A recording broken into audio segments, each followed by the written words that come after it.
Ameren does a couple things in our auditing processes. So how we pick tickets is very methodical.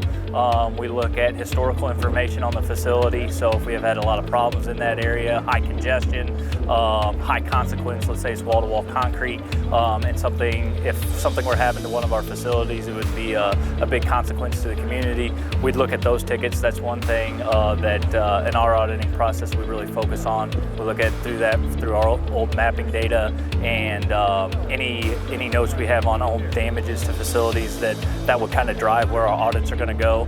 Also, along with that, we have a pretty good record book with all of our locators. Anytime a new locator comes on, that would trigger us to say, hey, maybe keep some more eyes on him, see what we can not necessarily beat the locator down on, but correct. When you get out there, there's a lot of new stuff going on and a lot of lessons to be learned that 10-year locators have, our guys have that they don't. So the auditing process is a good way to catch those things and correct them without the locator getting a damage.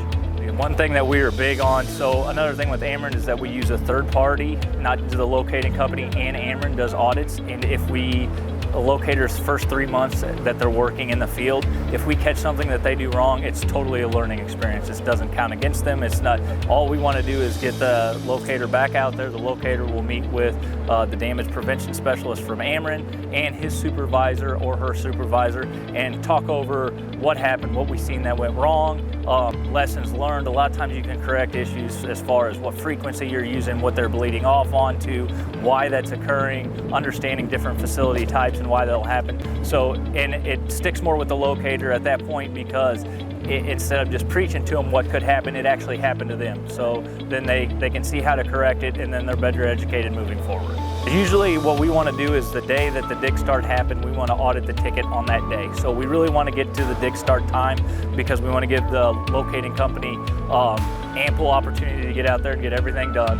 And then after it's done, we want to get out there the next day for one, to catch anything that would be wrong, and two, doing it that day or doing the day of. Like if we do catch it, we'll stay on site, so if we catch something that's wrong, either a DPS or our third party URG that goes out and does that, will stay on site so that if the excavator shows up, say, hey, we have an issue here, we're going to correct it, but we want to make sure that locator or the locating company, USIC, is the one that corrects that, because we want them to understand what we're seeing differently, why we think it's incorrect, and that way it's a learning point and we get that corrected and then can move on to the next one. The thing about the third party is, ones that are experts in the locating field, so that is one thing that's really nice. Like our internal folks are good at locating, but they're good at multiple things.